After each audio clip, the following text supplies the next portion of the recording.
wabarakatuh. Hai teman-teman, gimana kabarnya? Baik kan? Perkenalkan, nama saya adalah Kak Dona. Pada kesempatan kali ini, kakak akan menjelaskan tentang kebijakan moneter. Apakah kalian tahu tentang kebijakan moneter? Mari disimak baik-baik ya. Nah, sebelum menginjak pokok pembahasan, pada hari ini kakak akan menjelaskan 3 hal. Yang pertama adalah pengertian kebijakan moneter.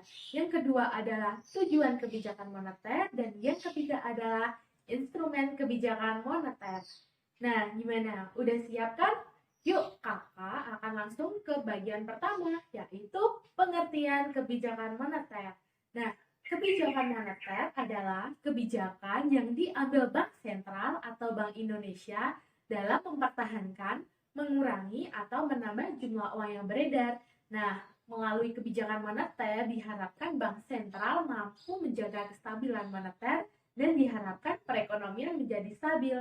Nah, itu teman-teman pengertian kebijakan moneter. Gampang kan? Sekarang akan membahas bagian yang kedua, yaitu tujuan kebijakan moneter. Jumlah uang yang beredar harus dikendalikan karena memiliki beberapa tujuan. Yang pertama adalah meningkatnya pertumbuhan ekonomi. Dengan mengatur jumlah uang yang beredar, maka Bank Sentral akan mempengaruhi tingkat suku bunga di pasar uang, sehingga investasi dapat meningkat.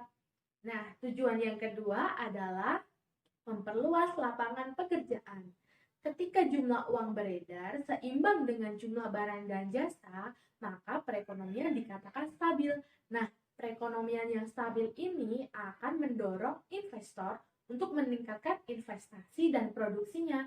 Sehingga apabila kedua hal tersebut meningkat, maka membutuhkan jumlah tenaga kerja yang lebih banyak. Nah, sekarang kakak akan menjelaskan tujuan yang ketiga, yaitu mengendalikan harga barang. Nah, kalian tahu kan inflasi? Dan kalian masih ingat kan apa itu inflasi? Ya, inflasi disebabkan karena jumlah uang yang beredar di masyarakat meningkat atau lebih banyak, sehingga harga barang di beberapa waktu ke depan menjadi naik. Dan hal itu menjadi pendorong perlunya menjaga jumlah uang yang beredar. Sekarang, yang terakhir adalah tujuan yang keempat, yaitu perbaikan neraca pembayaran. Kebijakan moneter ternyata mempengaruhi perbaikan neraca pembayaran loh. Misalnya dengan devaluasi. Devaluasi menyebabkan harga barang di dalam suatu negara menjadi lebih murah ketika dibeli dengan mata uang asing. Nah, gimana teman-teman? Mudah kan? Kita udah mempelajari tentang pengertian kebijakan moneter. Terus kita mempelajari tentang tujuan kebijakan moneter. Nah, paham kan? Masih semangat? Nah, untuk mengatasi permasalahan yang terjadi karena kebijakan moneter, Bank Sentral memiliki instrumen kebijakan moneter. Instrumen kebijakan moneter ini merupakan kebijakan yang diambil Bank Sentral untuk menambah atau mengurangi jumlah uang yang beredar di masyarakat. Ada berapa sih instrumen kebijakan moneter itu?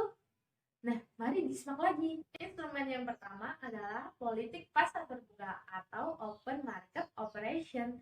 Nah, kebijakan ini dilakukan dengan cara menjual atau membeli surat berharga yang berupa obligasi.